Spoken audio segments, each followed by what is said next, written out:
संसद में, लोकसभा में संविधान के 75 वर्ष पूरे होने पर 2 दिन की बहस चली है, शुक्रवार और शनिवार को।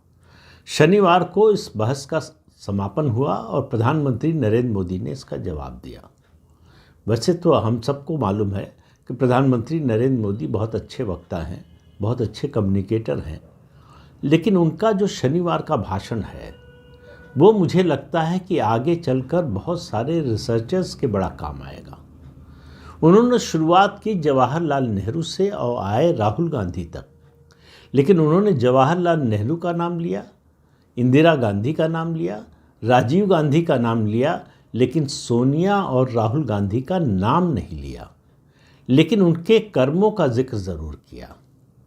और उन्होंने जो बात कही, उन्होंने कहा कि कांग्रेस को संविधान का शिकार करने और संविधान में संशोधन का खून मुंह में लग गया है।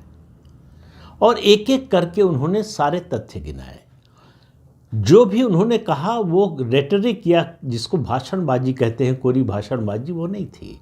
तथ्यात्मक रूप से अकाट्य तथ्यों के आधार पर जो इतिहास में दर्ज हो चुके हैं तथ्य, ज़्यादातर उनमें से तो पार्लियामेंट की प्रोसीडिंग्स का हिस्सा है, उनके आधार पर पहला संविधान संशोधन जब जवाहरलाल नेहरू लाए, जब वो चुने हुए प्रधानमंत्री नहीं थे, उनकी सरकार चुनी हुई नहीं थी, उस समय लाए।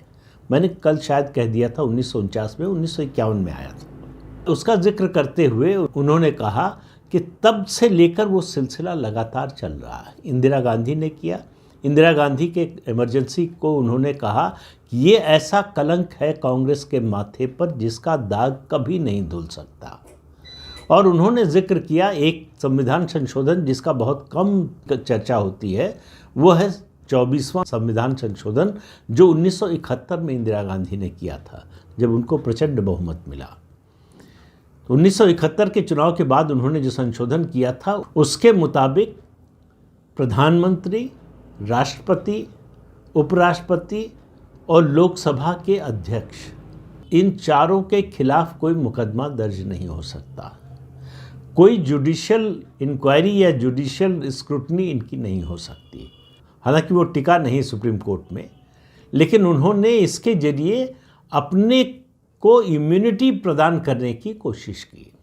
और 75 का जो इमरजेंसी का संविधान संशोधन है, ख़ासतौर से 42वां, उसका तो बार बार जिक्र होता रहता है, उसकी बड़ी चर्चा होती रहती है, उसके बारे में आपको मालूम है।